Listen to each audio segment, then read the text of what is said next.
नमस्कार, आप सभी का स्वागत है हमारे स्पेशल पॉडकास्ट में। मैं हूं आपके साथ आशु श्रीवास्तव और आज हम एक ऐसे टॉपिक पर बात करने वाले हैं जो शुरू तो होता है पर खत्म नहीं होता।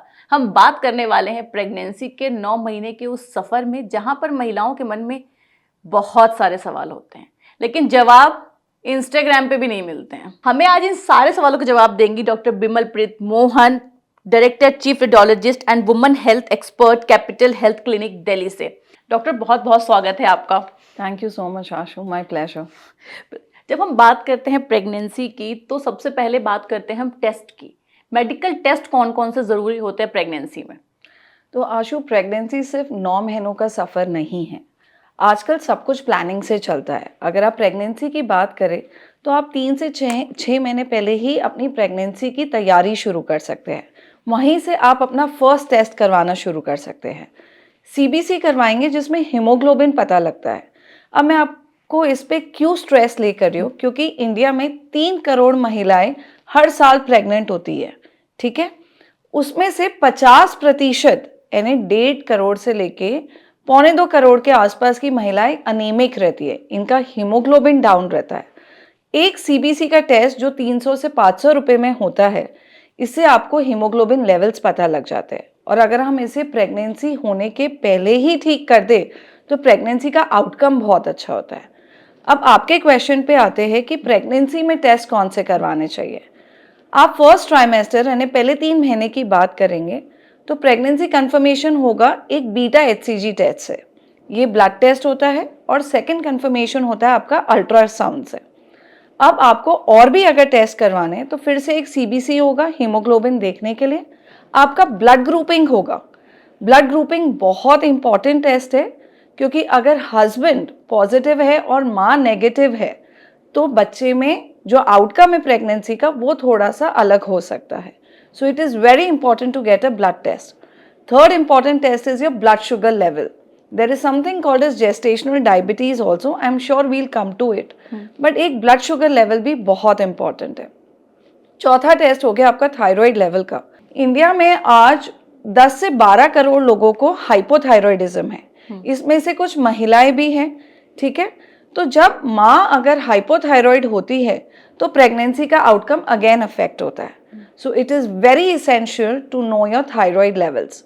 उसके बाद जो टेस्ट होता है वो होता है हमारे वायरल मार्कर्स। इसमें आपका वीडीआरएल आ जाएगा, एचआईवी आ जाएगा, हेपेटाइटिस बी एंड सी, क्योंकि इसमें जो प्रेगनेंसी की जर्नी है ये थोड़ी डिफरेंट हो सकती है और बच्चा डायरेक्टली अफेक्टेड हो सकता है। तो ये हो गया आपके फर्स्ट ट्राइमेस्टर के कुछ ब्लड टेस्ट। और जैसे मैंने बताया अल्ट्रासाउंड स्टार्टिंग में। जैसे ही प्रेगनेंसी कंटिन्यू होगी, आपके ये सारे टेस्ट नॉर्मल आए, प्रेगनेंसी कंटिन्यू हो रही है, then we repeat your ultrasound. सबसे पहले अल्ट्रासाउंड होता है फॉर कंफर्मेशन। देन अल्ट्रासाउंड आपका होगा 11 to 13 वीक्स में, which is also known as level 1 test. इसमें NT-NB देखा जाता है। ये सबसे इम्पॉर्टेंट टेस्ट होता है, क्योंकि बच्चे में अगर कोई डिफॉर्मिटी है तो हम ये लेवल पे पिकअप कर सकते हैं। इसके बाद एक सबसे इम्पॉर्टेंट टेस्ट, अगर मुझे बोलना रहा कि प्रेगनेंसी का सबसे important test gold standard, it is called as level 2 of foetal anomaly scan. ये 18 to 22 वीक्स के बीच में होता है। इसमें बच्चे को हेड टू टो देखा जाता है। बच्चे की उंगलियां कैसी बन रही है, बच्चे का नाक कैसे बन रहा है, स्पाइन कैसे बन रही है, आंखों की पुतलियां तक देखी जाती है। तो it is such an important test. और कहा जाता है अगर ये टेस्ट आपका ठीक हो तो 90% of the pregnancy is sail through. उसके बाद आजकल जो गायनेकोलॉजिस्ट है हमारे, वो फीटल इकोकार्डियोग्राफी भी सजेस्ट करते हैं। वो अराउंड 22 to 24 वीक्स में किया जाता है, जिसमें बच्चे का हार्ट देखा जाता है। उसके बाद आपका होगा ग्रोथ स्कैन अराउंड 30 वीक्स। और लास्ट में अगेन होता है बिफोर डिलीवरी से अराउंड 37 to 39 वीक्स में एक डॉपलर स्कैन होता है, जिसमें हम देखते हैं कि बच्चे को कितना ब्लड सप्लाई जा रहा है। So these are the tests which I could concise for you, and I think they are very very important, each and every one of them. आपने लगभग यहाँ पर 10 टेस्ट की, कम से कम 10 से 12 टेस्ट की लिस्ट शेयर की है प्रेगनेंसी में। लेकिन इंडिया में जब हम बात करते हैं टायर 2 टायर 3 सिटीज़ में, तो कहा जाता है अगर आपको थायराइड है तो आप कंसीव नहीं कर सकते हैं। ये बिल्कुल गलत बात है। इसीलिए मैंने आपको कहा जो प्रेगनेंसी की जर्नी है ये सिर्फ 9 मंथ्स की नहीं है। प्रेगनेंसी की जर्नी उसके पहले स्टार्ट हो जाती है। अगर आप थायराइड की प्रॉब्लम है, यूजुअली जो मोर कॉमन थायराइड है वो है हाइपोथायराइडिज्म, जिसमें थायराइड लेवल्स कम हो जाते हैं। ये मेडिकली रेक्टिफाई की जा सकती है कंडीशन, ओके। तो इसमें अगर आप पहले से दवाई ले लेंगे, आपके थायराइड लेवल्स नॉर्मल आ जाएंगे, आपका कंसेप्शन भी हो सकता है और आपका प्रेगनेंसी का आउटकम भी अच्छा हो सकता है। मतलब थायराइड में प्रेगनेंसी आराम से हम कंसीव कर सकते हैं? Definitely, in most of the cases. किन किन बातों का ध्यान रखना चाहिए? अगर मुझे थायराइड है तो मुझे प्रेगनेंसी कंसीव करने से पहले क्या बातें मतलब दिमाग में रखनी चाहिए कि कंसीव करने हैं ये मुझे? अगर आप ऑलरेडी नॉन हाइपोथायराइड पेशेंट है, सबसे पहले अपने एंडोक्राइनोलॉजिस्ट या फिजिशियन जो भी आपका थायराइड लेवल्स मेंटेन कर रहे देख रहे आपको, आप उनके पास जाइए। ये बात डिस्कस कीजिए that you are planning to conceive. When you are planning to conceive, वो आपका डोज रेगुलेशन अगर कुछ होगा वो आपको ठीक करेंगे। Second thing is you should also inform your gynaecologist that I am a thyroid patient and here I would like to conceive. तो जो आपके डोज रेगुलेशंस होते हैं उसके साथ साथ जो इंपॉर्टेंट चीज़ें होती है आई विल टेल यू। एक होता है आपका लाइफस्टाइल मॉडिफिकेशन, ठीक है। जब लाइफस्टाइल मॉडिफिकेशन हम कहते हैं तो इसमें स्लीप सबसे इंपॉर्टेंट बात होती है, आपका सोना।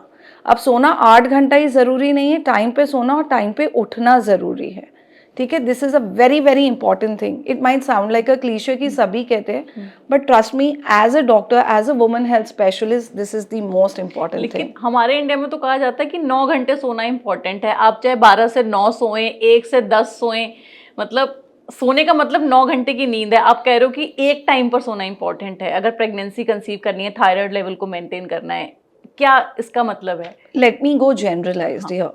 It is not only about pregnancy, it is not only about thyroid. For a good, healthy life, sleep is the most important parameter.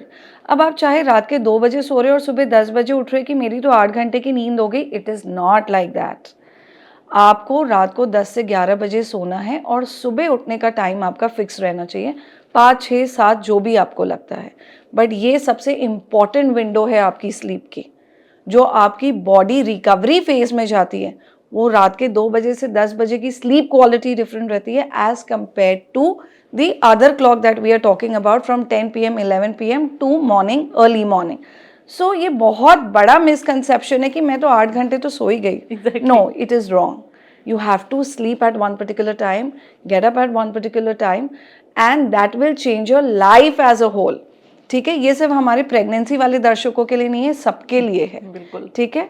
Lifestyle के साथ साथ आजकल आपने देखा है कि करियर को विमेन इतना प्रायोरिटाइज करते हैं, तो उससे क्या होता है, एक स्ट्रेस हम घर पे लेके आते हैं। जब आपका स्ट्रेस बढ़ेगा, आपका हार्मोनल डिस्ट्रप्शन होगा, आपको प्रेगनेंसी कंसीव करने में प्रॉब्लम होगी, एंड अगेन प्रेगनेंसी जर्नी में भी प्रॉब्लम होगी। आई से वन थिंग टू एवरीवन, जैसे आप अपने शूज़ घर के बाहर उतारते हो, स्ट्रेस बाहर छोड़ के आ जाओ। स्ट्रेस आपने कहा शूज की तरह घर से बाहर छोड़ कर आओ। Definitely. पर ये पॉसिबल कैसे है? पॉसिबल, क्योंकि आज मैं हाँ। अपना क्वेश्चन को थोड़ा सा, क्योंकि पॉसिबल इसलिए नहीं क्योंकि हम देख रहे हैं पिछले काफ़ी टाइम से इंडिया में हम प्रेगनेंसी के दौरान भी 7-7 महीने 8-8 महीने ऑफिस आते हैं, 9-9 घंटे की डेस्क पर बैठ के काम करते हैं। मुझे लगता है ज़्यादातर प्रेग्नेंट महिलाएं जो होती हैं वो 6 महीने का वेट करती हैं कि लास्ट टाइम पे छुट्टी लूँगी, बच्चे के साथ टाइम, क्वालिटी टाइम मिलेगा। तो स्ट्रेस घर से बाहर कैसे छोड़ेगी कोई महिला प्रेग्नेंट है तो? आशु, यहाँ मैं कोई पेशेंट की बात नहीं करूँगी, खुद की बात करूँगी। मैंने तो खुद ने 7 to 8 मंथ्स तक या लास्ट तक भी काम किया है। तो आपको ये हैबिट डेवलप करनी पड़ती है। It does not happen in one day कि आज मैं स्ट्रेस नहीं लूँगी तो मैं नहीं लूँगी। No, it is not like that. It is a habit that you need to inculcate. वो आपको कॉन्शियस लिविंग जिसको कहा जाता है कि ये जो स्ट्रेस है आई कैन हैंडल। आप अपने आप के लिए एक थॉट ज़रूर रखिए। जैसे मैं, अगर मेरे सामने कोई डिफ़िकल्टी या चैलेंज आता है तो I say it to myself, I will handle. You know, that calms down my brain, because now my brain knows I can handle. अब आपका बॉस ही नहीं ठीक है, बॉस ने आपको डांट दिया, तो आप उस बात का स्ट्रेस ले रहे हो। You know that is your boss's nature, right. तो ठीक है वो काम कीजिए, बट उसको अपनी बॉडी तक नहीं आने दीजिए। कुछ चीज़ें जो इसमें बहुत हेल्प करती है, जिसने मुझे भी पर्सनली बहुत हेल्प किया, that is meditation. Meditation, B it for 10 minutes, 15 minutes, it acts as a medication itself. Meditation is equal to medication. Right. And adopt a little bit of yoga. Your breathing exercises will take you a long way. तो pregnancy में आप कौन कौन सी as a health के women health expert सलाह देते हैं, कौन कौन सी ब्रीदिंग एक्सरसाइज इंपॉर्टेंट है महिलाओं के लिए? No, it depends from woman to woman. Okay. क्योंकि हर किसी की कंडीशन डिफरेंट हो सकती है. अब किसी को प्लेसेंटल अबनॉर्मैलिटी है और उन्होंने कपाल भारती कर दिया तो it can lead to a disastrous outcome. So ये बताना तो मुश्किल होगा, बट ये है कि अगर आपको कोई कंडीशन ऐसी वैसी नहीं है, आप अनुलोम विलोम करो, आप कॉन्शियस ब्रीदिंग करो, that would also be good enough. And nowadays we have these yoga specialists and meditation specialists for ANC journeys, antenatal care journeys, pregnancy के दौरान. They help you out very beautifully. अभी जब हमने conversation शुरू किया doctor, तो use side की ultrasound करवाना इंपॉर्टेंट होता है. हम इंडिया में जब टायर 2 टायर सिटी 3 सिटीज़ में आते हैं तो वहाँ पर आज भी वुमेन से कहा जाता है अल्ट्रासाउंड मत कराओ, यहाँ पर रेडिएशन चला जाएगा, बच्चे का जो दिमाग है वो कमज़ोर हो जाएगा. ऐसी बातें अभी भी बहुत कही जाती है इंडिया में. बहुत अच्छा क्वेश्चन पूछा आपने आशु. सबसे commonly asked question in my OPD, and when I say that I see at least 30 to 35 pregnancy cases every day in my OPD. उसमें से 10 से 12 लोगों का तो ये क्वेश्चन होता है. आप तो कानपुर लखनऊ बोल रहे हैं, हम दिल्ली में बैठ के ये बात कर रहे हैं. अल्ट्रासाउंड जो है ये साउंड वेव्स पे काम करती है, ये आयोनाइजिंग रेडिएशन पे काम नहीं करती जो सीटी स्कैन वगैरह होता है. तो इसका कोई साइड इफेक्ट नहीं है. ये बच्चे के न्यूरोलॉजिकल डेवलपमेंट, फिजिकल डेवलपमेंट या अर्ली चाइल्डहुड कैंसर में कोई कंट्रीब्यूशन नहीं है. और ये मैं नहीं कह रही, ये WHO की स्टडीज कह रही है. This is a science based discussion that we are having right now. So आप बिल्कुल अल्ट्रासाउंड करवाइए. इनफैक्ट अल्ट्रासाउंड कराने से आपको फायदे ही होंगे. ये सबसे अच्छे तरीके से और एकमात्र तरीका इसको ढूंढने का है सिर्फ अल्ट्रासाउंड. मैंने जैसे आपको पहले बताया कि लेवल 1 में ही हम अबनॉर्मैलिटीज पिकअप कर सकते हैं, जो 11 से 13th वीक तक होता है. उसमें हम जो देखते हैं नेजल बोन बना है कि नहीं, उसमें हम देखते हैं पीछे स्पाइन का है कि नहीं, यूटराइन आर्टरीज 2 है कि नहीं, बच्चे के लिम्स ठीक से बन रहे हैं कि नहीं. And these are such important findings. When we come to level 2, when we have to see the baby from head to toe, that is the most important test. अगर आप वो मिस कर देते हो तो चांसेस है कहीं ना कहीं है कि आप प्रेगनेंसी 9 मंथ तक तो ले गए, डिलीवरी हो गई, अब बच्चा एक हाथ के साथ पैदा हुआ या बच्चा डाउन सिंड्रोम के साथ पैदा हुआ. डाउन सिंड्रोम को भी पता चल जाएगा अल्ट्रासाउंड में? लेवल 1 में ही पता लग जाता है, जो 11 to 13th वीक तक होता है. जो मैं बता रही थी आपको कि नेजल बोन देखना जरूरी है. अगर आपकी नेजल बोन शॉर्ट होती है, आपको उसी टाइम पता लग जाएगा that this I might be dealing with a down syndrome. It is so important. तो अल्ट्रासाउंड नहीं करवाओगे तो नुकसान में जाओगे, करवाने से कोई नुकसान नहीं है. बिल्कुल, डॉक्टर ने जैसे बोला है अल्ट्रासाउंड करवाने से फायदे ही फायदे हैं, आपके बच्चे के लिए भी, एज अ मदर आपके लिए भी. डॉक्टर बिमल, जब हम इंस्टाग्राम स्क्रॉल करते हैं, सोशल मीडिया स्क्रॉल करते हैं, मतलब मेरी स्क्रॉलिंग बहुत ज़्यादा है, मैं रोज़ देखती हूँ क्या चल रहा है, कौन क्या पूछ रहा है. मैंने परसों एक पोस्ट शेयर किया था, उसमें एक मेरे पास मजेदार क्वेश्चन आया. आप कहे तो मैं आपसे सवाल पूछना चाहती हूँ. मेरी जो वाइफ है, मतलब मेरे पास ये क्वेश्चन आया था कि हमारी शादी को 1 महीना हुआ है और मेरी वाइफ 5 वीक प्रेग्नेंट है. ऐसा कैसे हो सकता है कि शादी को 1 महीना हुआ है, रिलेशनशिप शादी के बाद बना है, लेकिन प्रेगनेंसी 5 वीक की हो जाती है, 6 वीक की हो जाती है, ऐसा कैसे हो जाता है? ये बहुत ट्रिकी क्वेश्चन है. ये पेशेंट के हस्बैंड को समझाना इज मोर ट्रिकी. राइट. होता क्या है, प्रेगनेंसी जो है ना आपकी, हम ये नहीं देखते कि आपने रिलेशन कौन से दिन बनाया था, 14 दिन पहले, 15 दिन पहले, ये वहाँ से काउंट नहीं होती है, या आपकी लास्ट मेंस्ट्रुअल पीरियड से काउंट होती है. जैसे आपको क्वेश्चन आया, मेरे ओपीडी में एक पेशेंट आया, ठीक है, शादी को हुए थे 2 हफ्ते और प्रेगनेंसी थी 4 हफ्ते की. तो हस्बैंड को समझाना मुश्किल हो गया कि ये कैसे. होता क्या है, जब आपकी शादी को हो सकता है 14 दिन ही हुए हो, लेकिन जब आपकी वाइफ का लास्ट मेंस्ट्रुअल पीरियड था वो शादी के 15 दिन पहले था, इसीलिए वो +2 वीक्स हो जाते हैं. और जहाँ PCOD के केसेस होते हैं, जहाँ इरेगुलर पीरियड्स होते हैं, वो ये 4 हफ्ते 6 हफ्ते भी हो सकते हैं. तो रिलेशनशिप जिस दिन हुआ है हम उस दिन से काउंट नहीं करते, लास्ट मेंस्ट्रुअल पीरियड से कर सकते हैं. तो ये 4 हफ्ते 6 हफ्ते की स्टोरी वहाँ से स्टार्ट हो जाती है. मतलब इसमें कोई डरने वाली बात नहीं। बिल्कुल नहीं, कॉन्फिडेंटली बोल सकते हो आप। देखिए डॉक्टर विमल, जब आप बात करते हैं इस तरीके की चीज़ों की, जब बात करते हैं हमारे इंडिया में, जब प्रेगनेंसी की बात आती है, तो आपने कहा एनीमिया के इंडिया में बहुत केसेस हैं। एनीमिया की जब बात आती है, as a women health expert आप क्या सलाह देती हैं? अगर मान लीजिए मेरा हीमोग्लोबिन लेवल कम है, 12, 7, 8, मैंने कई बार ऐसा, मैं जब विजिट करती हूँ हॉस्पिटल, देखती हूँ ओपीडीज में, आपके पास ज़्यादा पेशेंट आते होंगे, 7 होता है, किसी का 8 हीमोग्लोबिन लेवल होता है। एनीमिया जिसको है उसे क्या करना चाहिए हेल्दी प्रेगनेंसी कंसीव करने के लिए? Very good question. Let's start it conception के 3 महीने पहले आपने प्लान कर लिया। अनप्लान प्रेगनेंसीज में तो खैर we'll come to it later. जहाँ आपकी प्लान प्रेगनेंसी चल रही है, आप 3 से 6 हफ्ते पहले, 3 से 6 महीने पहले ही अपना टेस्ट करवा लीजिए, सीबीसी। उसमें आपका हीमोग्लोबिन लेवल आ गया, अब वो लो आ गया, आप आयरन के सप्लीमेंट स्टार्ट कर दीजिए। ठीक है, आयरन सप्लीमेंट ये दवाई हो गई। अब आप आएगा सेकेंड इस पे आपका न्यूट्रिशनल। न्यूट्रिशनली आप इसको कैसे रेक्टिफाई कर सकते हैं? डेट्स, जिसको खजूर कहा जाता है, वेरी गुड। बीट रूट, चुकंदर, वेरी गुड फॉर इट। आप एप्पल एक रोज खाइए, ठीक है। आप अपनी हरी सब्जियां खाइए, स्पिनच का सूप ले सकते हैं आप मेथी के पराठे खा सकते हैं। So these things are very important to make your haemoglobin rise, and by the time you reach pregnancy आपके हीमोग्लोबिन लेवल्स ऑलरेडी नॉर्मल तक पहुंच सकते हैं। by 2 things I said, one is medication and the other thing is nutritional supplements, जो अभी हमने सब्जियों के नाम लिए, जो अभी हमने खजूर एप्पल का नाम लिया, ये ज़रूर खाइए। So this will rectify your anaemia, और अनीमिया ठीक हो गया ना, आपकी प्रेगनेंसी का आउटकम बहुत अच्छा हो जाता है।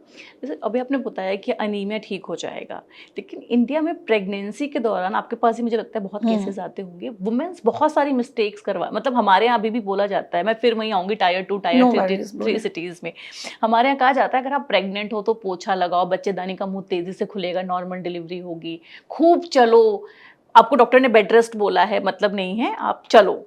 ऐसी बहुत सारी चीज़ें हैं जो प्रेगनेंसी के दौरान करवाई जाती है आज भी इंडियन हाउस होल्ड में। ऐसी कौन सी मिस्टेक्स हैं जो अबॉर्शन का कारण बन सकती है या डिलीवरी के टाइम पे प्रॉब्लम क्रिएट कर सकती है?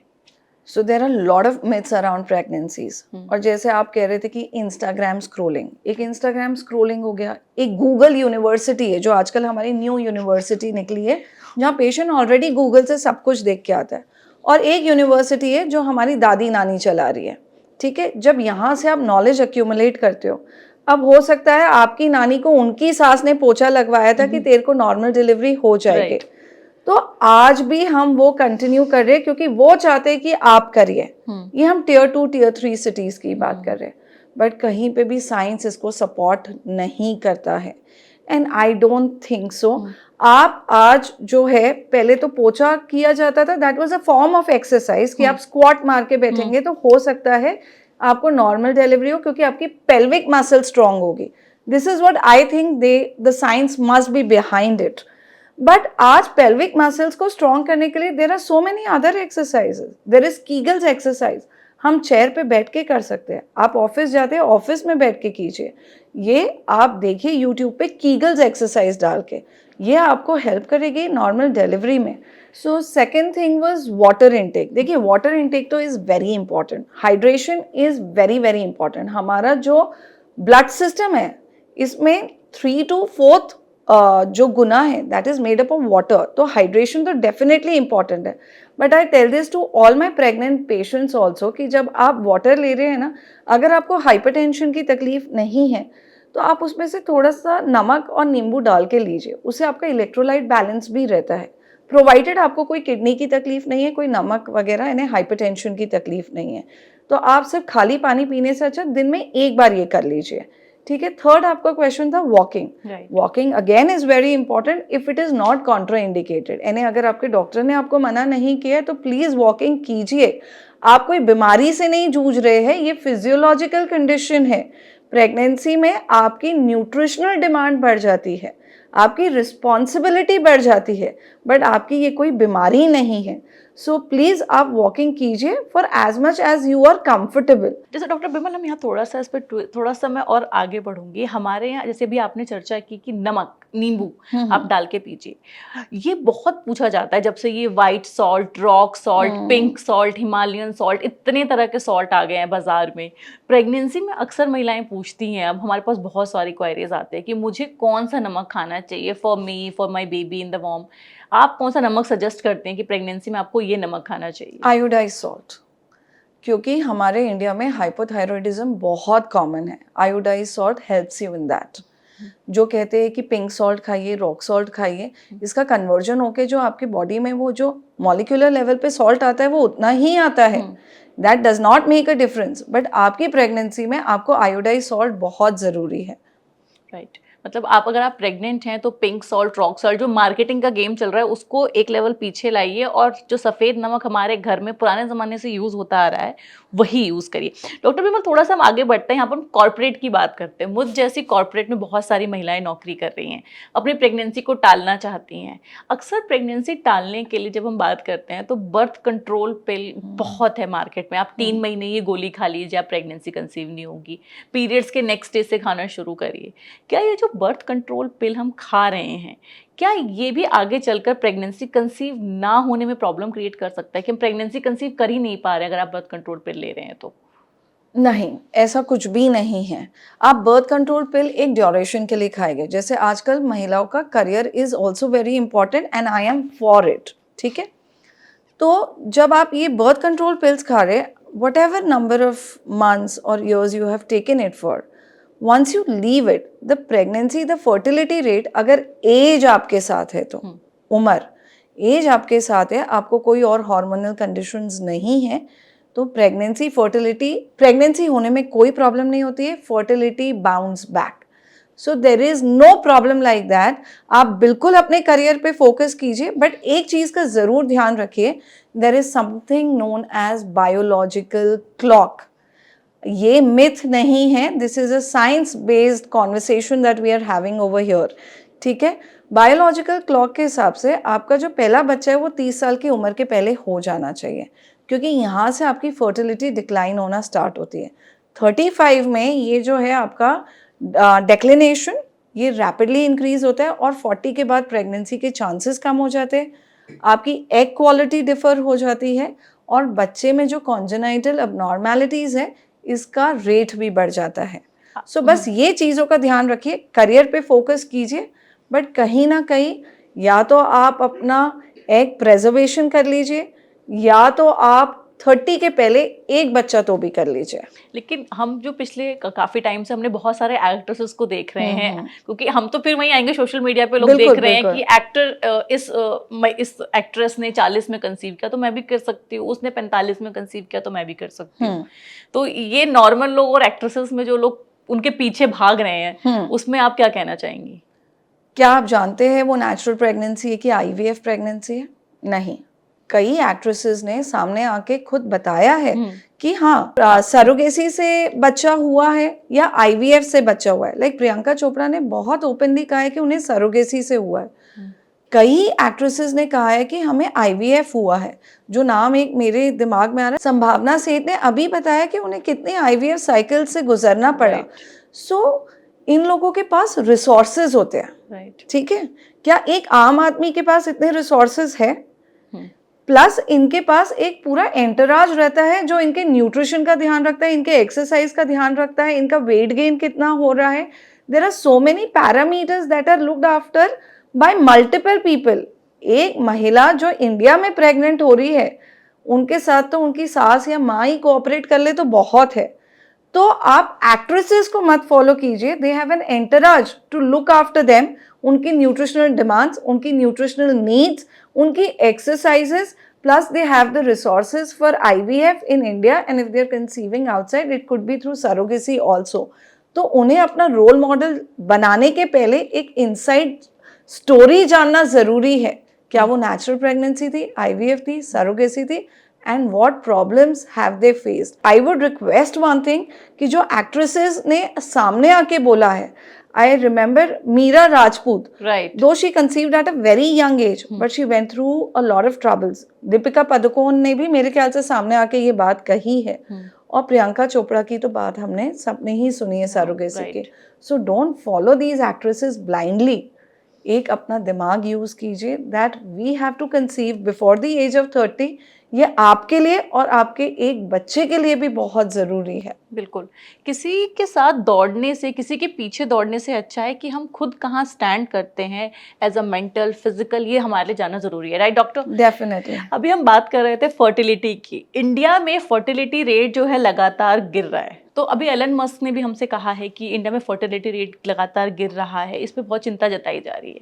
कौन कौन से कॉजेज हैं इंडिया में जो वुमेन्स की फर्टिलिटी को लगातार डाउन कर रहे हैं? आशु, अभी आपने कहा था कि मैं एक कॉर्पोरेट महिला हूँ, ठीक है, मैं स्ट्रेस कैसे कंट्रोल करूँ, बर्थ कंट्रोल पिल अगर हम लेते हैं तो क्या होगा।